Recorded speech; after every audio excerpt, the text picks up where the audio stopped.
Good morning, everyone. We're super delighted that you've joined us for another version of MOBIO Breakthrough.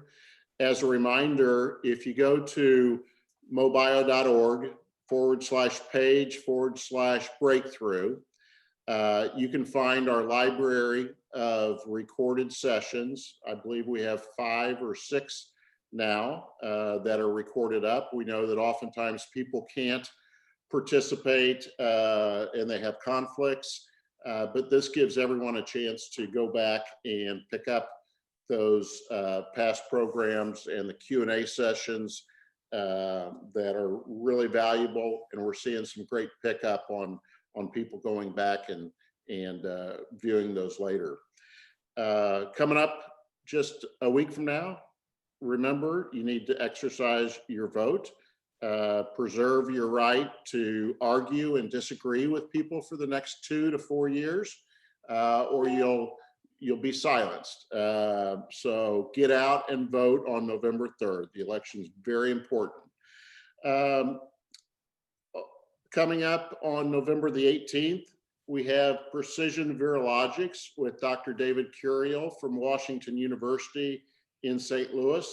That'll be Wednesday, November 18th at 10 a.m. And it's less about his research and more about this newest company creation that he's spinning off. So Precision Virologics is Wednesday, November the 18th.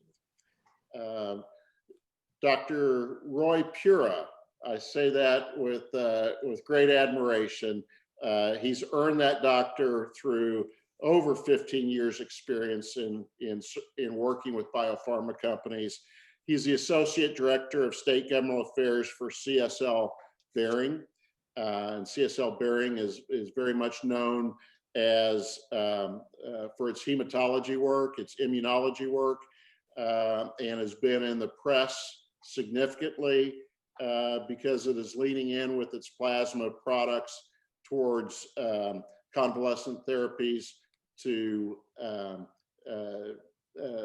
work with people that have already had perhaps COVID. We'll find out today exactly what it is, but keep it in the back of your mind that if you want to help, if you want to be of assistance, that there is an ongoing and important need for plasma donations, blood donations in general. Roy, thank you for last week helping to bring us the story about influenza and what has happened in the Southern Hemisphere, as well as the importance of getting your vaccine going early this year as a double benefit to keep yourself healthy. But we had Seqirus featured and Families Fighting Flu just last week. Thank you all for who was able to turn in. And Roy, thank you for bringing Dr. Toby Simon to our program this morning. Roy? You bet. Yeah, you bet, Kelly. Thank you, and good morning, everybody. As Kelly mentioned, my name is Roy Pura with CSL Behring State Government Affairs, and I do have the distinct honor this morning of introducing our speaker, Dr. Toby Simon. Dr. Simon is a Senior Medical Director for Plasma and Plasma Safety at CSL Plasma. From 2011 to 2017, he was in research and development for the parent company, CSL Behring. Dr. Simon was Corporate Medical Director for CSL Plasma from 2006 to 2010, Chief Medical Officer and Chief Operating Officer for Tricor Reference Laboratories from 2001 to 2006, and Vice President of Medical and Scientific Affairs of Serologicals Corporation from 1997 to 2001. He's also held positions with United Blood Services, Blood Systems, Inc., and the University of New Mexico School of Medicine, where he continues as Clinical Professor of Pathology. Dr. Simon has written more than 100 articles and book chapters. He's also the senior co-editor of Principles of Transfusion Medicine, now in its 5th edition. He is a past president of America's Blood Centers, AABB, the South Central Association of Blood Banks, and the New Mexico chapter of the American College of Physicians. Dr. Simons is certified in internal medicine, hematology, and blood banking transfusion medicine, and has served on the Blood Banking Transfusion Medicine Test Development and Advisory Committee of the American Board of Pathology. He was industry representative on the FDA Blood Products Advisory Committee from 2000 to 2002, and then again from 2012 to 2016. In 2015, he received the Robert W. Riley Leadership Award for Plasma from the Plasma Protein Therapeutics Association for his work in the plasma industry. So certainly a very distinguished career, and it is my honor to introduce and welcome in Dr. Toby Simon. Dr. Simon? Okay.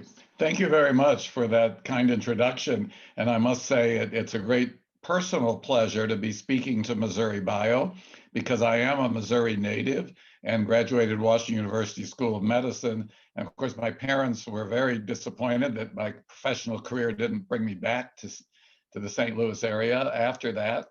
But I still have a lot of affection for the state of Missouri and for Washington University. And I'm very pleased to participate in this program as a result of that, as well as to have this opportunity to inform you about some exciting things that we're doing. So if I could have the first slide.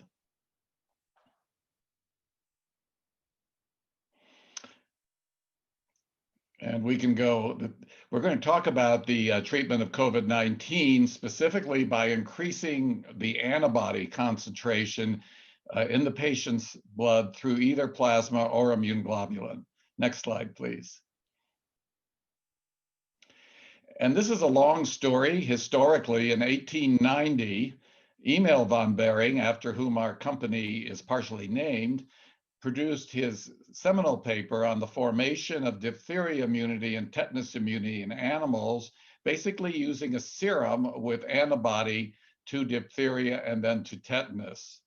He discovered that the blood of immune animals possesses properties that destroy the organism and that could be found in the serum, and then developed this as a therapy for humans, and consequently won the first Nobel Prize in Medicine in 1901. So this concept of providing immunity, which of course is the foundation for vaccines as well, has been there for now over 100 years. Next slide. So the late 1800s saw the sera from vaccinated animals used for passive immunity. Convalescent human serum and placental abstracts began to be used in the 20s and 30s, convalescent plasma in the 40s, and then fractionation of plasma, which is what we're very much involved in today, started in the 1940s, initially as a response to the needs in World War II. Next slide.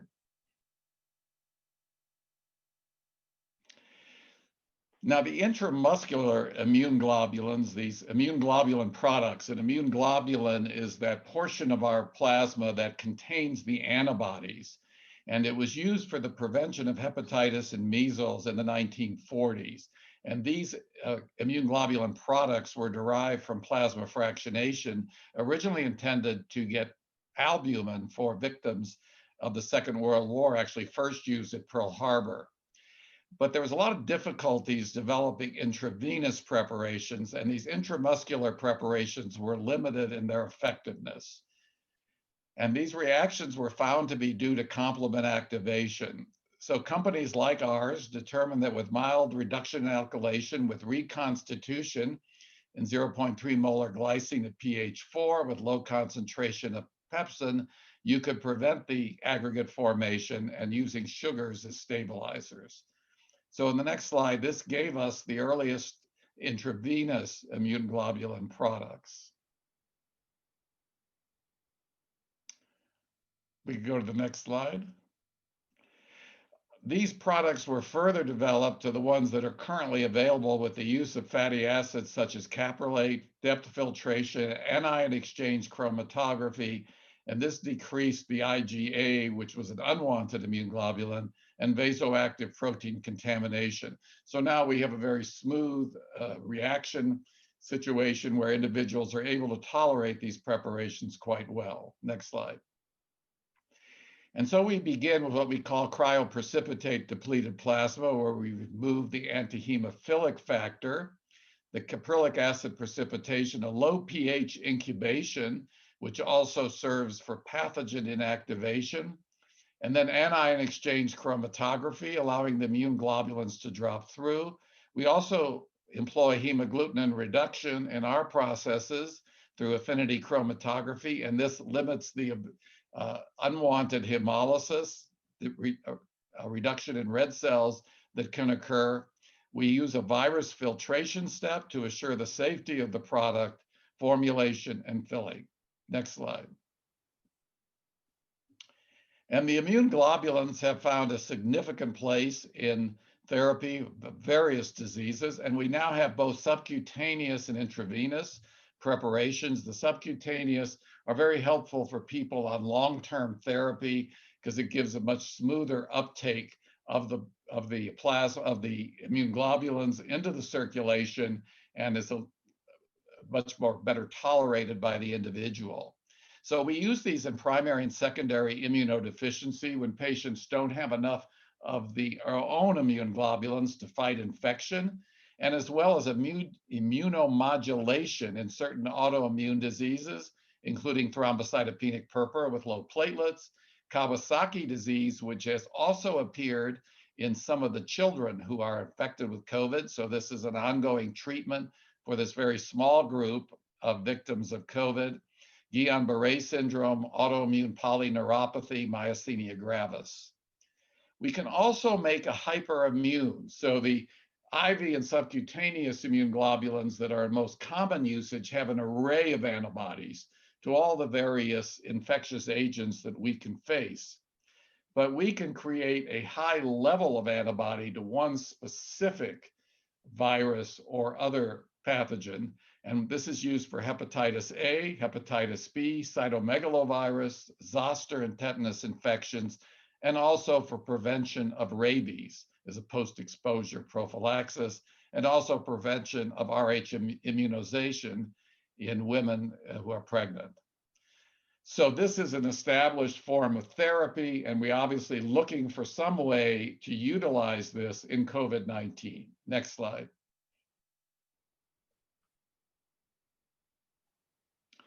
And what we did is formed an alliance so that we could work together with other companies to attack this pandemic that was impacting us, in which our plasma donors shown in this picture could contribute to the care of patients with COVID-19. And the next slide.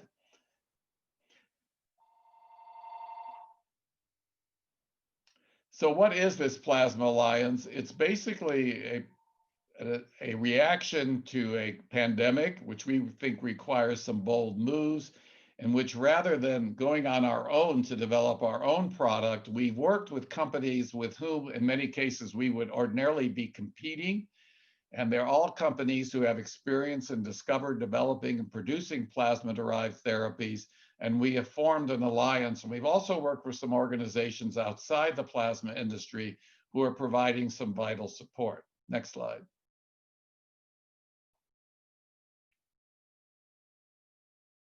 And this gives you an idea of the participants. The two founders are our company, CSL Behring, and Takeda. We're both global companies. We're based in Australia, they're based in Japan, but both of us have extensive operations in the US and Europe.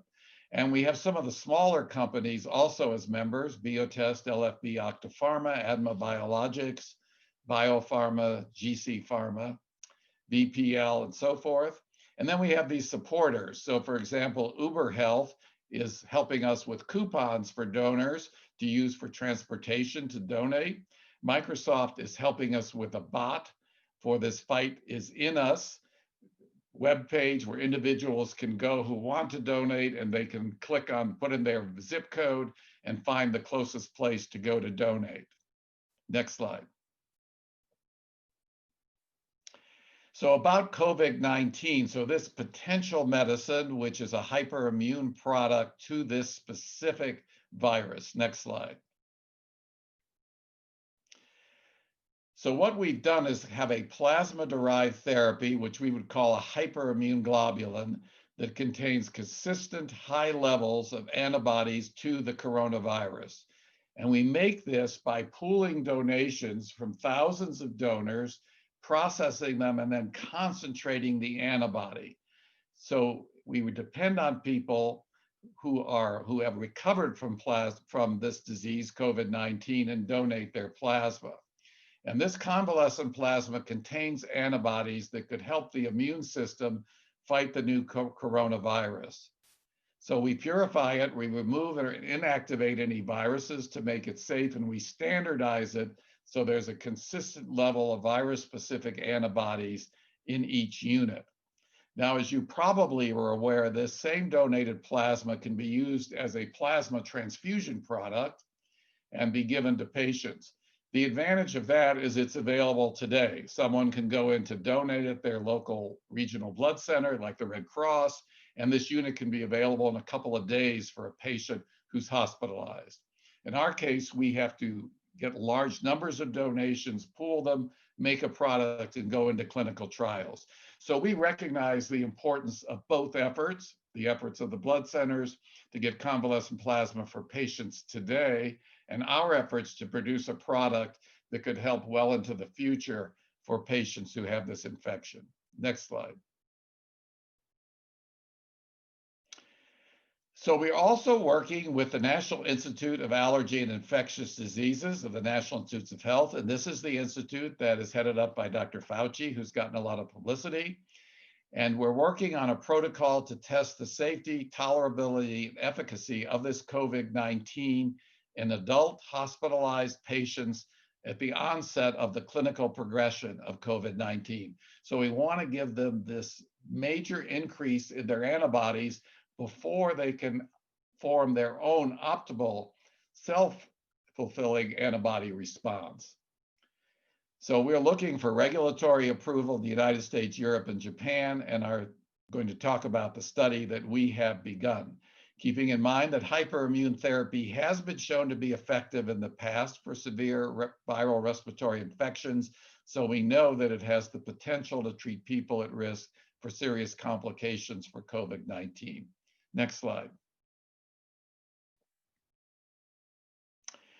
So this is the slide on the treatment. It's an inpatient treatment with SARS-CoV-2 intravenous immune globulin human.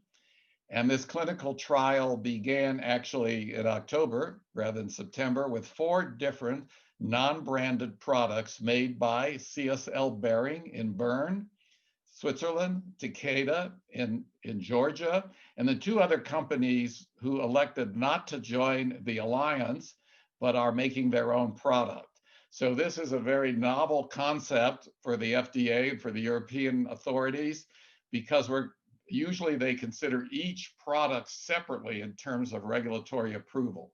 So they've agreed to pool the data from the 4 different immune globulins. They're slightly different manufacturing, but the principle is the same, a known concentration of anti-SARS-CoV-2 antibody in a hyperimmune globulin preparation, immune globulin preparation.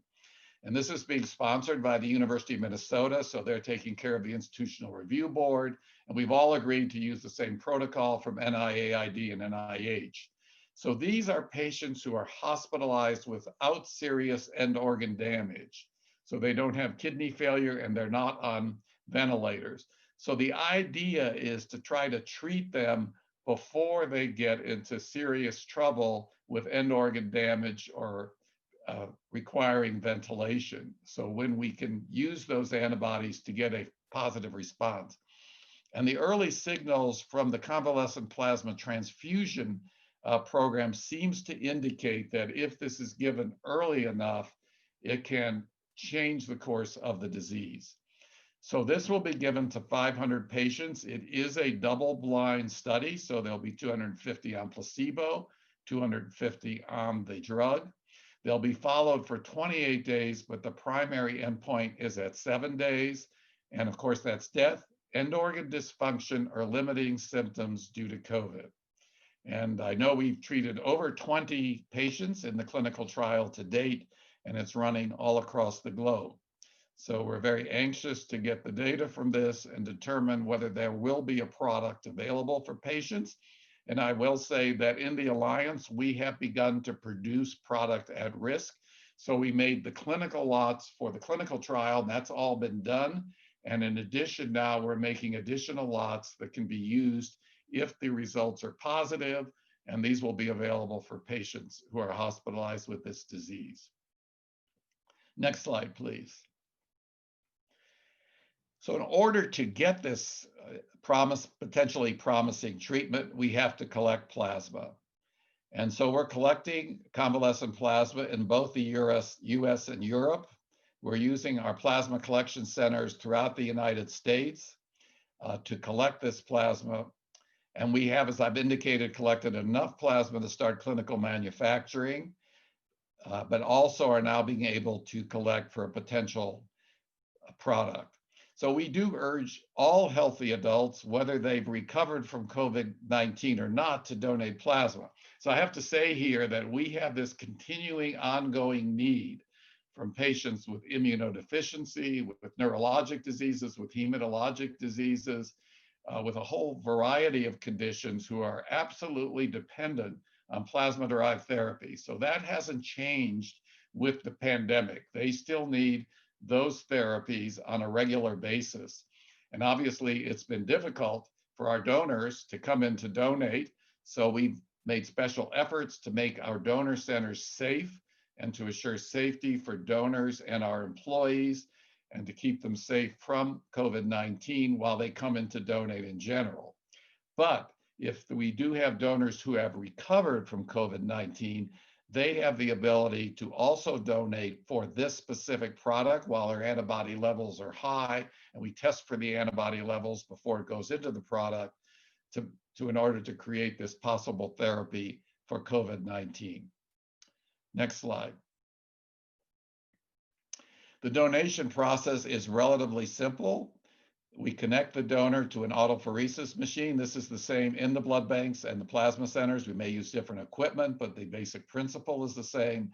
A venipuncture is performed. The blood is withdrawn through the needle, mixed with an anticoagulant solution to prevent clotting. And then the red cells, the blood is pumped through tubing. The plasma is removed by centrifugation, and the blood cells, the red cells, are pumped back to the donor, given back to the donor. So they get the red cells, white cells, platelets back. They don't become anemic as a result of this procedure. Next slide.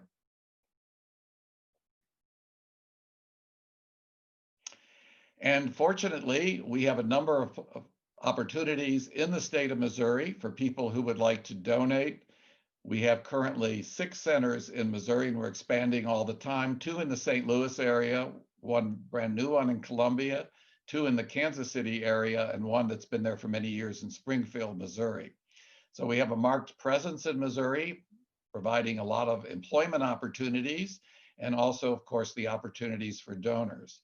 So we're very proud of our long cooperation with people in the state of Missouri, very anxious to contribute to the fight against COVID-19 through collecting convalescent plasma, and then also very anxious to make sure that we have a continuing, ongoing supply of plasma for patients both in Missouri and throughout the country and throughout the world who are absolutely dependent on our plasma products. So I hope I've given you a good overview of what we're doing with a little bit of high tech, so to speak, by making this hyperimmune globulin for patients with COVID-19, as well as the importance and ease of plasma donation for all the people who are eligible to donate, who can help both patients with COVID-19, as well as the ongoing needs for plasma-derived therapies. So I'll be glad to take any questions at this point. You're muted, Kelly.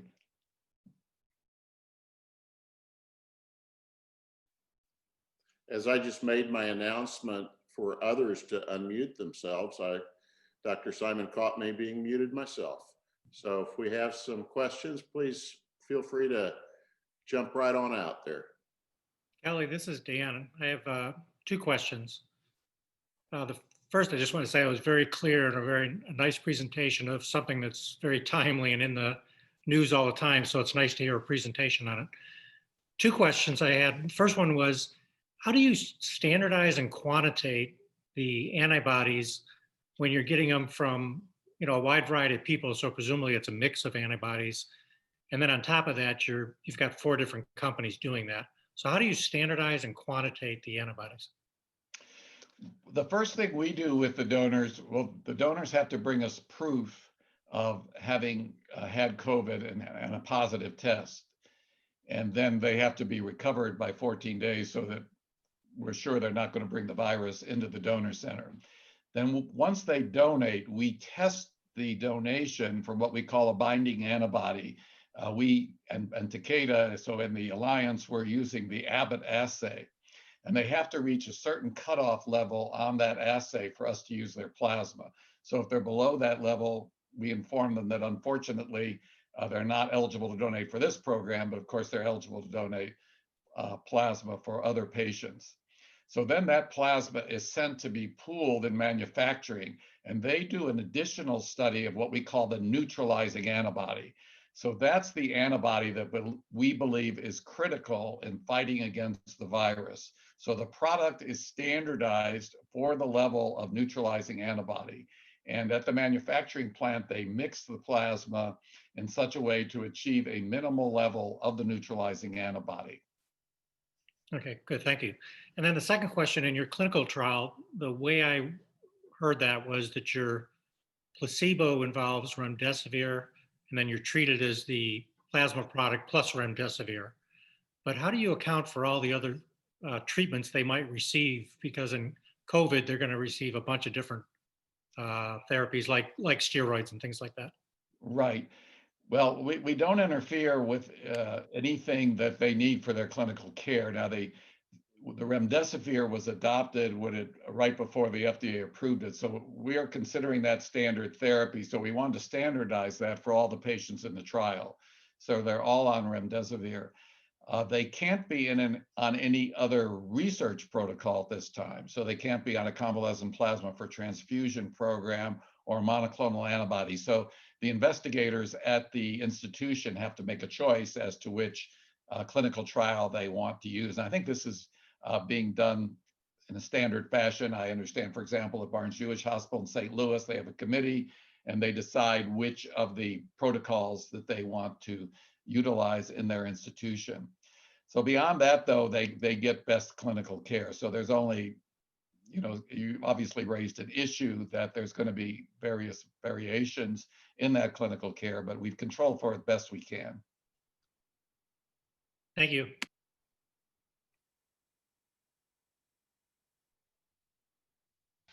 Can I ask you a question? Excuse me. Joss, please go ahead. Yeah, so how do you determine your neutralization endpoints? What target are you using? Is this S protein, N protein, or is any additional target you look for? Yeah, the target is the spike protein. So it's a neutralizing antibody to the spike protein on the virus. So are you checking only the spike protein? Right. That's the neutralizing antibody, right? Specific for that. Okay. So just a related question, maybe you maybe not answer this, but in case of COVID, I understand that there is other problems other than virus infection, that it is affecting heart and lungs and kidneys. So do you think this antibody neutralization mechanism can control that too? Well, our premise is that there's a need to treat the patient to elevate the antibody level before these other complications occur. So that's our premise, that once they get complications that are related to the inflammation that occurs secondary to the virus infection, that an antibody treatment probably would not be effective. So that's the key to giving it early. Now, obviously, you could think of this as an outpatient treatment. In fact, I think a lot of us are very attracted to the idea of using this immune globulin in a prophylactic measure. So for example, if you're exposed to rabies, or if you have contact with something, like you work in an emergency room and a patient comes in and you don't know and they're diagnosed with rabies, the post-exposure prophylaxis is the vaccine plus the immune globulin. So the concept is the immune globulin raises the antibodies quickly before the vaccine is fully effective. So you could see this being, assuming this unfortunate epidemic continues for a while, I could see this being used as prophylaxis for healthcare workers who are going to take care of COVID patients, where you'd give them the vaccine because it takes time for the vaccine to work, plus the immune globulin.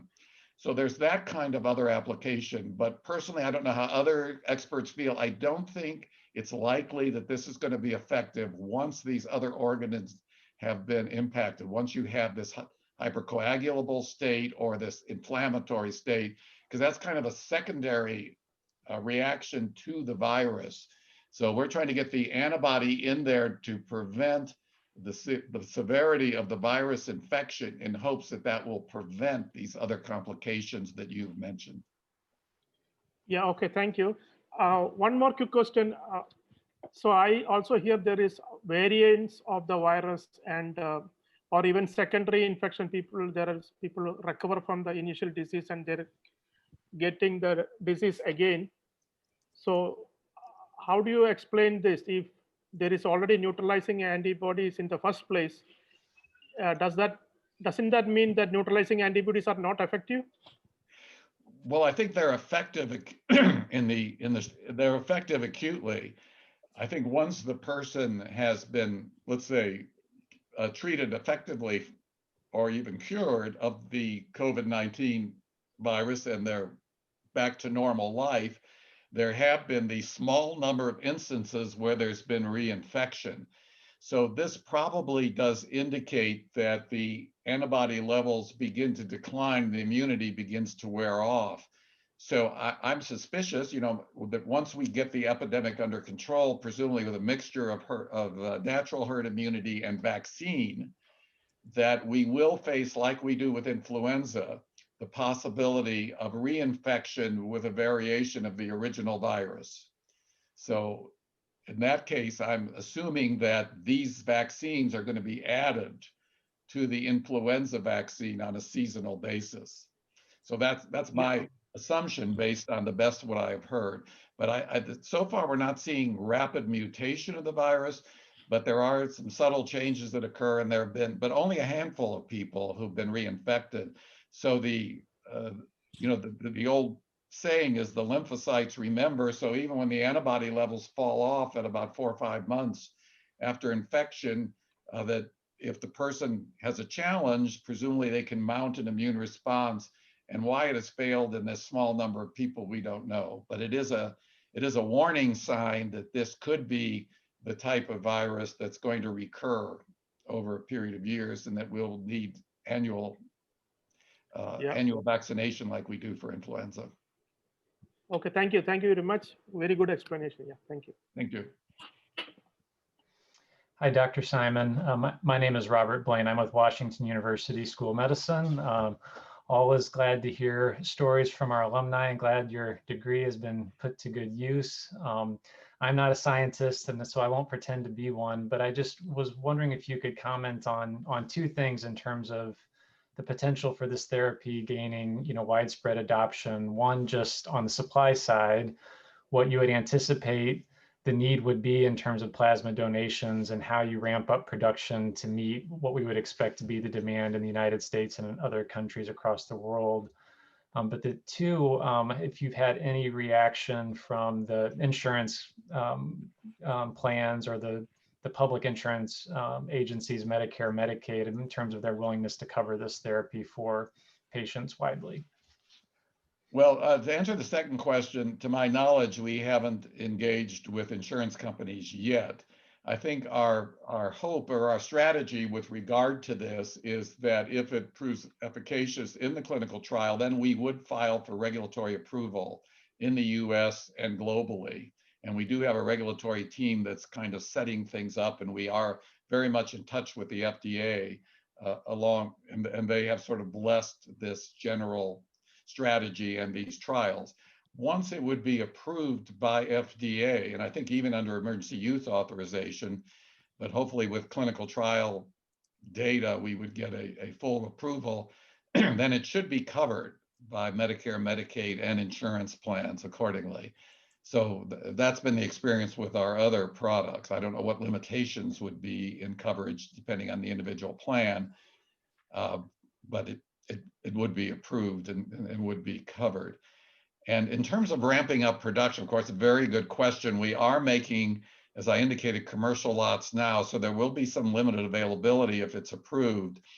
If it's a really promising therapy and it looks like there's going to be a significant need for it, we will have to develop a strategy to try to bring in everybody that has been infected. And there's also a good possibility that in the early vaccine period, we may be able to use vaccinated individuals as donors. And if we get widespread vaccination in the population, this would give us potentially a large donor pool. So we haven't thought too much ahead in that. I'm on the side of our company where I'll have to have responsibility for building up those donations if indeed it proves to be effective. So it's, I think we're sort of taking it stepwise. If the clinical trials are positive, then we're going to put together, as you indicate, we're going to put together a strategy for increasing donations. Great. So getting everybody that we can who's been infected, who's able to donate, and then also trying to, I think we'll look at whether vaccination is effective in getting people to donate. It's even possible we do immunize donors now for rabies and for tetanus. So we could potentially offer I haven't thought about this before now that you brought it up, but potentially offer the vaccination at some point in the future, obviously not early on when the focus is going to be on the most vulnerable populations. But at some point, we could even offer the vaccine in the donor center and start the pheresis when the level of antibody is at its best.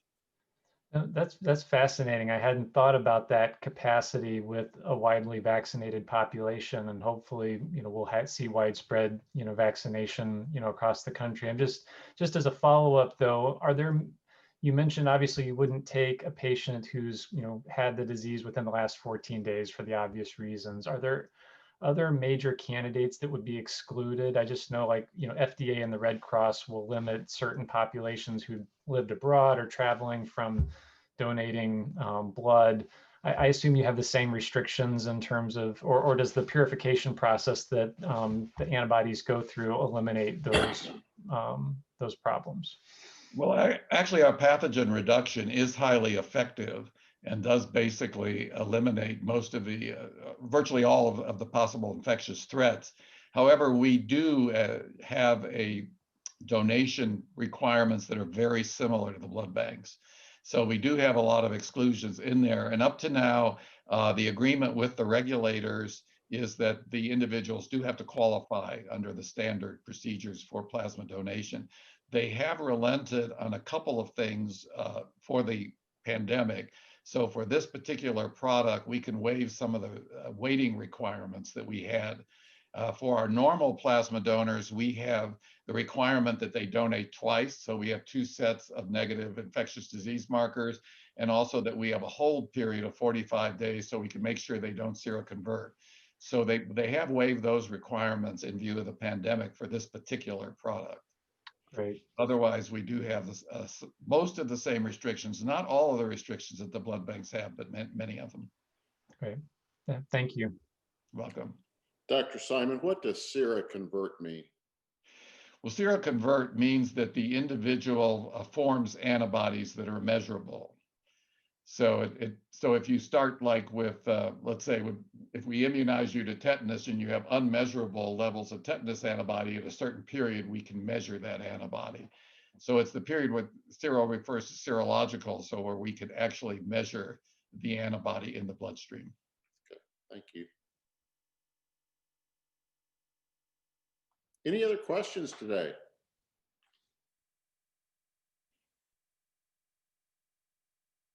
I thought it was interesting that